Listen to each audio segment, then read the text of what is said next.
ọdún yóò yẹ kò ní yẹ lọ́dọ̀ ẹ kò ní yẹ lọ́dọ̀ tèmi náà ọdún yóò yẹ akú ọdún akúyèdún ẹ̀mí wa ṣe púpọ̀ ọdún láyé.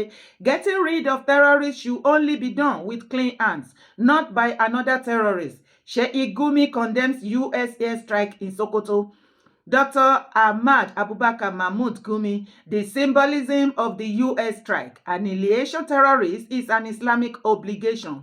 The Prophet, peace be upon him, wished he annihilated them. He said, should I live till they appear, I will kill them as the killing of the nation of Ad, al-Bukhari, and Muslim. This said, it should only be carried out by clean, holy hands, not by another terrorist whose hands are stained with the blood of hundreds of thousands of innocent children, women, and men just recently. This is the mistake Nigeria has made. Terrorists don't fight terrorists in truth. They may only kill innocent people and have ulterior motive behind the drama of fighting terror. As a principle, no nation should allow its land to be a theater of war, and no nation should allow its neighbor to be their enemies. If Nigeria want military assistance, China, Turkey, and Pakistan can do the job effectively. Trump ló sọ̀rọ̀ yẹn o. Trump ló sọ̀rọ̀ yẹn o. Only the US involvement in Nigeria will attract the real anti-US forces, making our land the theater of war. The USA involvement in Nigeria, citing coming to protect Christians, will untimely polarize our nation and infringe on our sovereignty. Nigeria should halt all military cooperation with the USA immediately because of its imperial tendencies worldwide, and seek the help of those neutral countries mentioned. Nigeria are too educated to be played with. This is going to be a 2027 campaign discourse. Meanwhile, dropping a few bomb apps and there cannot tackle the menace of terror. They need serious military on the ground, which, if we are serious, we have enough men to do that. We call on all village affected to upload videos and pictures of any casualties involved. The attackers are symbolic of Habiga neo-crusade war against Islam. Attack on Sokoto, where 90% are Muslim with no imminent danger of terror, while the real threat is in Maiduguri on a Christmas Eve, with the claim of protecting against Christian genocide, say a lot. We believe the terror is manufactured and sustained by the same people claiming to fight it. A word is enough for the wise. Ṣé ń gbọ́ nǹkan tí Trump sọ? Ṣé gbọ́? Trump ní kí ló dé tó ṣe jẹ́ pé Amẹ́ríkà ní bàbá Tinubu agree pẹ̀lú kí wọ́n wá clear àwọn terrorists ní north. Ó ní kí ló dé tí bàbá Tinubu allow China, Turkey, Turkey àti Pakistan, free Palestine, free Pakistan. Àjàsára ẹ ṣe bẹ́ẹ̀bẹ́ o, ẹ ṣe bẹ́ẹ̀bẹ́ o, alẹ́ ń ṣe bẹ́ẹ̀bẹ́. Wá wò bóyá President Bola Ahmed Tinubu ǹjẹ́ wọ́n tilẹ̀ wà in support of President Trump of America láti wá support wọn against the terrorists nínú Nigeria kó má bà ìjọba wọn jẹ́ ká gbọ́ nǹkan t'Àjàsára sọ. Breaking news out of Nigeria, where the United States have launched unprecedented strikes against ISIL fighters. An official says they were carried out in Sokoto state in the country's northwest. President Donald Trump says US forces targeted what he called terrorist scum, claiming the group had been targeting Christians in the region. Shihab Ratansi joins us now from Washington, D.C. Shihab, what else have the Americans been saying? Well, I think one of the first questions we had when Donald Trump made the social media posted this on social media about an hour ago, was this some unilateral strike or was this in cooperation with the Nigerian government? And in the last half an hour or so, we've had statements from both AFRICOM, Africa Command, and the Secretary of Defense suggesting this was in conjunction with the Nigerian government. AFRICOM saying it conducted a strike at the request of Nigerian authorities, and Pete Hegseth saying grateful for Nigerian government support and cooperation. This has been percolating for some time, for Christian evangelical groups for a few decades, really, and Donald Trump even mentioned it a few times in his first term and expressed, the narrative that Nigeria wasn't doing enough to protect its Christian population. But in the last 2 months or so, with congressional pressure and the State Department, they declared Nigeria a particular country of concern when it came to the rights of Christians. And we had heard that the US had begun overflight surveillance of Nigeria from an airbase in Accra in Ghana over the last several weeks. And now we have this. The interesting, but not one of the many interesting parts of this story, though, is that the narrative that Donald Trump has been using has been rejected by the Nigerian government. I know we're going to hear from Nigeria in a moment, but they're saying, look, there are a lot of people dying in Nigeria with lots of different conflicts. It's Christians and Muslims being killed for a whole host of reasons. The jihadist groups are killing both Muslims and Christians as well. This isn't just one group being targeted. This is also about resources. But the Nigerian government said, look, we'll welcome any help you have. But they also said, look, don't bomb us. We're a sovereign country. It appears now they have actually allowed the US to bomb. And what's interesting is also that in the last few weeks, we had heard from people in the State Department, from Masad Boulos, the main point man for Africa in the Trump administration, saying they accepted this was much more complicated than Christians being targeted. But now it seems the Trump administration has gone full ahead with this narrative that the Christians are being targeted. And on Christmas Day, the Trump administration acts. This will go down very well with Trump's Christian evangelical base, I'm sure. Shahar Ratanzi there, joining us from Washington, D.C. ṣó ti rí bó ṣe ń lọ kí ni President Trump sọ lánàá? Tonight, at my direction as Commander-in-Chief, the United States launched a powerful and deadly strike against ISIS terrorist scam in northwest Nigeria, who have been targeting and viciously killing primarily innocent Christians at levels not seen for many years. And even centuries. I have previously warned these terrorists that if they did not stop the slaughtering of Christians, there will be hell to pay. And tonight, there was. The Department of War executed numerous perfect strikes, as only the United States is capable of doing. Under my leadership, our country will not allow radical Islamic terrorists to prosper. May God bless our military, and Merry Christmas to all, including the charged terrorists, of which there will be many more if their slaughter of Christians continues. Donald J. Trump, President of the United States of America. Ìyẹn ni mẹ́sẹ̀gì tí Trump fi ránṣẹ́ lánàá nígbà tí wọ́n fẹ́ bẹ̀rẹ̀ strike. Ṣùgbọ́n kí wá jẹ́ iṣẹ́ àwọn kankan. Èmi gan ò sọ̀rọ̀ lọ́bẹ̀ ní o. Àti November ni dán ti ń lọ. Information tó dọ́dọ̀ tèmi ni wípé allow mi láti sọ síta. Láti November ni dán ti ń lọ ní nọ́ọ̀tì. Ṣó fẹ́ gbọ́? Láti Ghana ni wọ́n ti spy wá sí Nàìjíríà. Gbogbo location ibi tí àwọn people yẹn wà ní north ni iṣẹ́ ti ń lọ from Ghana. There are so many information, the new information. Ṣùgbọ́n tí wọ́n bá sọ wípé dára máì tí sọ àsọ. So àti wà lẹ́nu ẹ̀ báyìí. President Donald Trump, God bless you. President Bola Ahmed Tinubu, God bless you, sir. Ṣó o gbọ́ nínú fídíò àjàsẹ̀rà sìn? Wọ́n ní àwọn dúpẹ́ ìjọba US ń dúpẹ́ lọ́wọ́ President Bola Ahmed Tinubu fún support tí wọ́n fún wọn, tí wọ́n jọ work in hand together. Because mo fẹ́ kó yé o. Mo fẹ́ kó dẹ̀ farabalẹ̀. Ọ̀rọ̀ tó wà lẹ́yìn tó o bá ní anything against anybody nínú ilẹ̀ Karo Ojire, èmi ò kọ́ ni máa bá ẹ fight battle ẹ o. Látọ̀dọ̀ tèmi dára, mo máa ń san gbogbo gbà. Mi ní problem pẹ̀lú anybody nínú Karo Ojire, both home and abroad. Especially bàbá Tinubu, torí pé orí position tí Ọlọ́run fi wọ́n sí ní ilẹ̀ Karo Ojire kó tó di pé wọ́n become the father of the whole nation of Nigeria. So bí nǹkan bá ń lọ lódìlódì, àwọn àgbààgbà tó bá wà ńbẹ̀ tó current ńbẹ̀, òun náà la máa dárúkọ. Òun ló ṣe jẹ́ pé gbogbo ìgbà tí nǹkan ò bá ti wà okay, mi máa dárúkọ bàbá Tinubu àti gbogbo àwọn àgbààgbà tí ń bá mọ̀. Àbí kò yé yín bẹ́ẹ̀.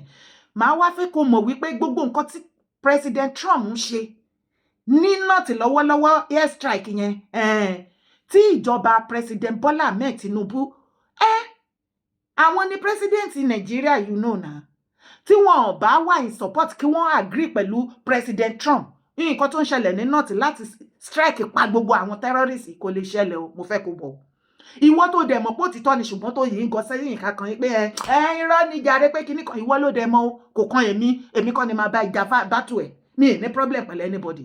Bàbá Tinubu ẹ ṣe lẹ́ẹ̀kan sí i torí tí bàbá Tinubu ò bá agree pẹ̀lú President Trump láti wá kí wọ́n wá in partner kí wọ́n send àwọn delegate wọn wá gbogbo ìgbà tí delegate wọn fi wà round gbogbo ibi tó yẹ kán lọ gbogbo nǹkan tó yẹ kán ṣe yẹn pé ọ̀pọ̀lọpọ̀ ẹ̀wọ̀n ní gbé jáde ká má bàa da gbogbo ẹ̀ lójúrú online here we are today tí ò bá lọ́wọ́ President Bola Ahmed Tinubu Amẹ́ríkà ò lè fò fẹ̀rẹ̀ wá sínú Nàìjíríà o ẹ̀rí tí Trump tó ń sunkún wàá sunkún kú àbẹ́yìn ò máa rí Gumi sunkún pé President Trump strike àwọn family ẹ̀ terrorist ní north. Mo wá fẹ́ kó mọ̀ pé gbogbo nǹkan tí Gumi sọ yẹn nínú fídíò tí mo fẹ́ fi wọlé yìí àjọmọ̀ Sultan ni o àti gbogbo wọn kàkàkàkàkà ní north tí wọ́n ṣòwò terrorist ń bẹ àtàwọn governor past one present one àti àwọn minister gbogbo wọn pátápátá tó ń ṣòwò terrorist orí tí Gumi múra kankan tó fún wa ní advice pé kí ló dé tí bàbá Tinubu partner pẹ̀lú China Pakistan àti Turkey ní gbogbo àwọn country tí àwọn Islamic tó ti finish wọn bẹ̀ àwọn ni kan wá fi dúdú kan fi gbó dúdú irọ́ ló ń pa wá gbọ́n nǹkan tó sọ. They are going nowhere.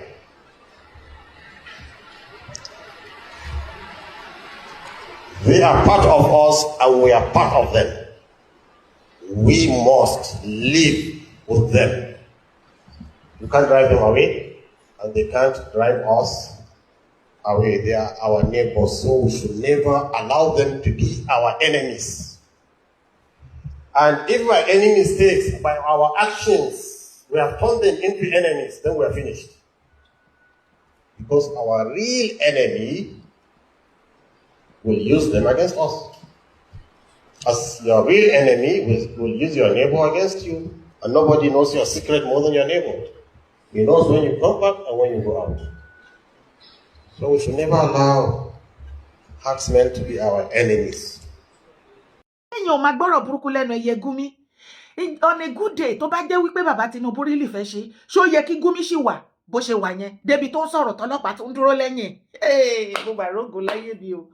Ṣé kò yẹ kán blast Gumi mọ́ gbogbo àwọn terrorist tó ń blast because ó fi hàn gbangba wípé òun gógógógógó fúnra ẹ̀ terrorist ni is one of the terrorist leader ó dẹ̀ ní group títí ẹ̀.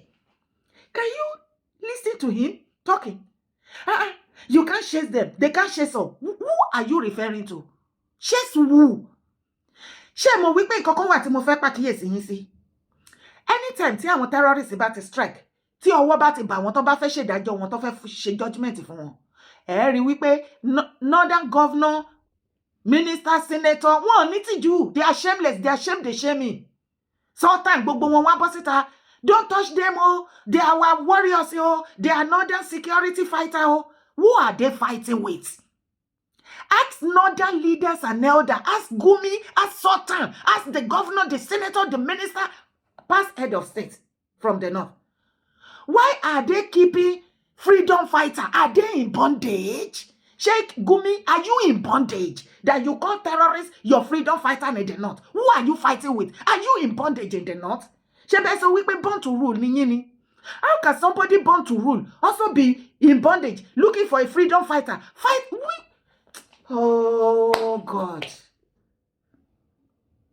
Àwọn northern people yìí kò yẹ kó máa bá àwọn ènìyàn gbé normal woman be wọn kò sí ènìyàn lára wọn. When I see àwọn ọmọ Karo Ojire Ògidì tí wọ́n associate pẹ̀lú àwọn northern people yìí, ara máa ń kó mi tì ọ́ torí pé bágùtọ̀ bá bájárìn ó ti di dandan kẹ́ jẹ̀gbẹ́.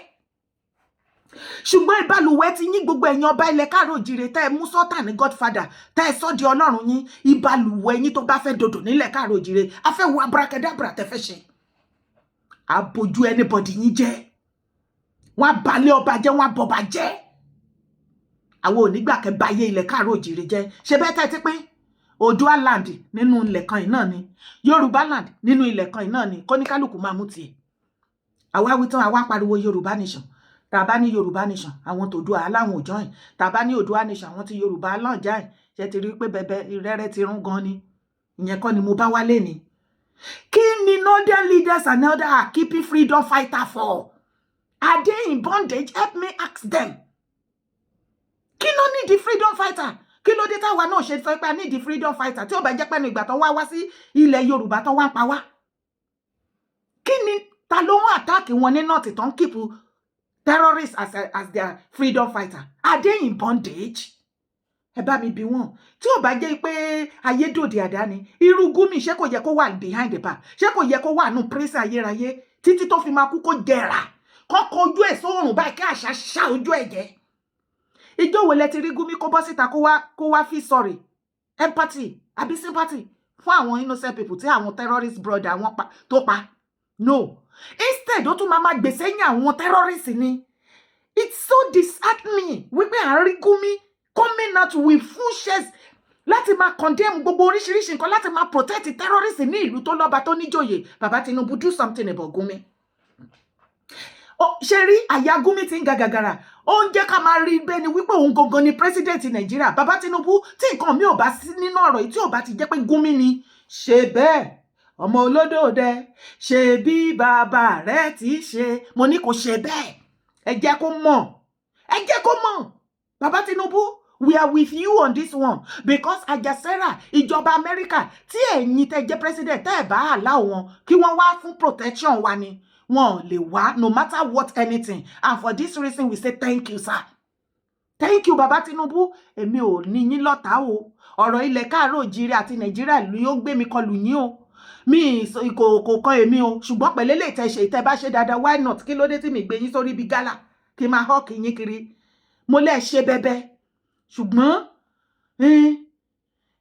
nǹkan kan ṣẹlẹ̀ náà o wọ́n ló dọ́fà o ẹ já wo fídíò. Hello.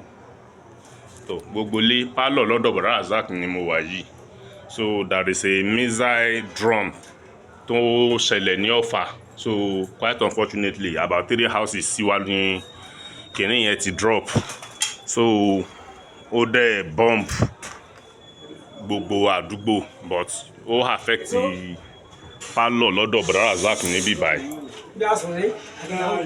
láìláìlọ́lá àwọn tá ń gbélé ní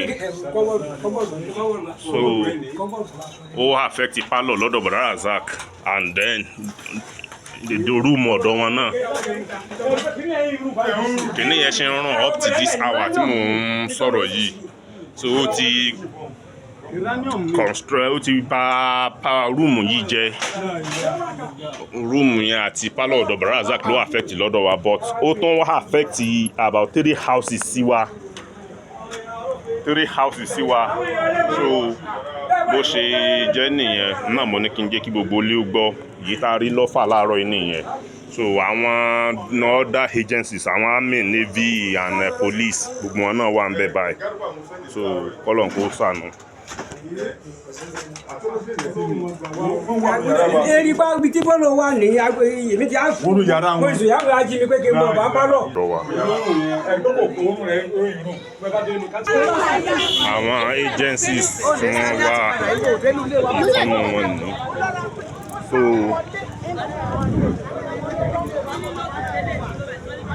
bó ṣe affect ẹ̀ látẹ̀yìn wá ní ní ẹ̀ka explode ní bọ̀ immediately tó land níbí báyìí tán wọ́n ló tún lọ sí Solid World Hotel láti lọ affect ẹ̀ so ó condemn gbogbo léyìí completely délẹ̀ so àwọn èèyàn tí wọ́n wà ń bẹ̀ gan wọ́n wà hospitalized so ilé yìí wà kọ́ affected completely lẹ́yìn ìgbà yẹn ló ṣẹ̀ṣẹ̀ wá lọ sí Solid World Hotel yẹn but investigation ṣì ń lọ lórí ẹ̀ we don't know precisely ibi tí wọ́n send ẹ̀ sí and ohun tí wọ́n fẹ́ kó ṣe gan tó fi dé pààyàn sáàrin ìgboro báyẹn àìtí mọ̀ so very soon a máa expect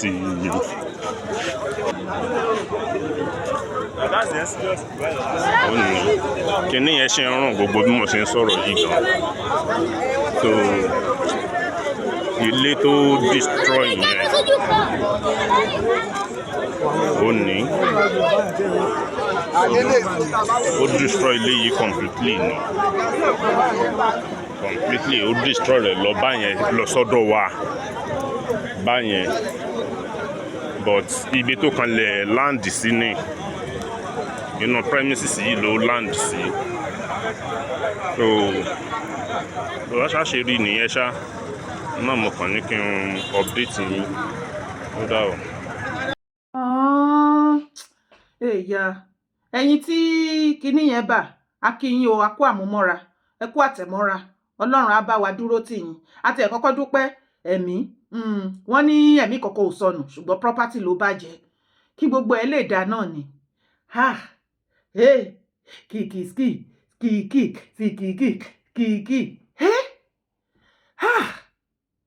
wàhálà yẹn ti pọ̀ jù ọlọ́run ló ní kí gbogbo wa kájọ dàrú lọ́nláì ká fàájà mọ́ra wa lọ́wọ́ àṣé gbogbo bí àwọn délégéètì Trump ṣe wá yẹn bí gbogbo wọn ṣe wá àti bàbá Tinubu wọ́n ti partner together ànímọ̀ yìí tún sọ tí bàbá Tinubu ò bá fi ààyè gba President Trump pé yes ó yá ẹ wá ẹ lè rí wọn ẹ jẹ́ a dúpẹ́ lọ́wọ́ bàbá Tinubu àti ìyàwó wọn ṣe yìí a pè wọ́n a gé wọn jẹ alẹ̀ wọn lóko àṣẹ gbogbo ẹ̀ wọ́n dá wa lóhùn ṣe bó ló gbọ́ lẹ́nu àjàsẹ́ra yẹn ìyẹn ni kókó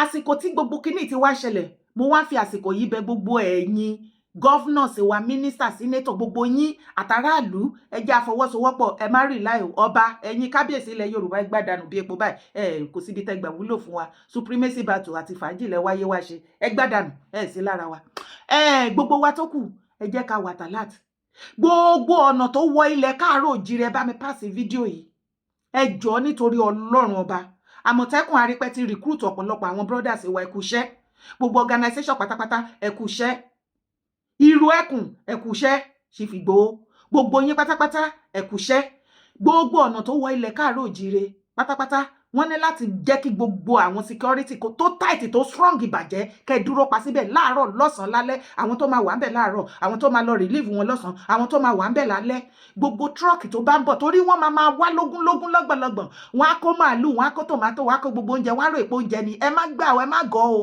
tó bá jó oúnjẹ nìkan ni ẹ lè gbé ṣùgbọ́n ẹ máa wọnú àwọn truck yẹn dáadáa wọ́n máa kó àwọn terrorists wọn síbẹ̀ àwọn terrorists wọ́n ń bọ̀ lọ́dọ̀ wa nílẹ̀ Káàárọ̀ Oòjíire torí President Bola Ahmed Tinubu ẹ mọ̀ pé Yorùbá ni wọ́n Káàárọ̀ Oòjíire ni wọ́n ń bọ̀ wá attack wa back to back majority àwọn tó bá escape ńbẹ̀ ilẹ̀ Yorùbá náà ń bọ̀ ṣe ti rí wípé a ní láti wà stronger ju tàtẹ̀yìn wa lọ ọ̀rọ̀ ṣeréṣeré ò sí bẹ́ẹ̀ sìn láàrin ìgboro láàrin street lẹ́gbẹ̀ẹ́ lé ní anywhere be at alert be at alert o even gan Babangida sọ̀rọ̀ síta IBB urge federal government not to accept bandits surrender plea until they are eliminated.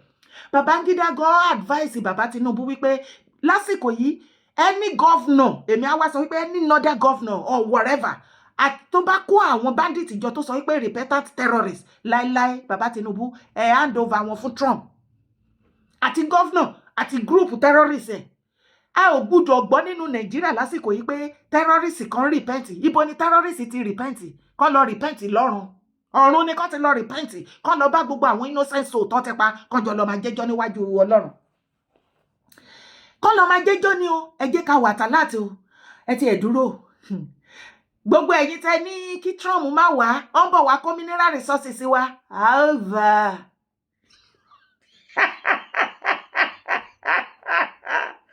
yegedeye ojú tì yín yegedeye ojú tì yín òwe.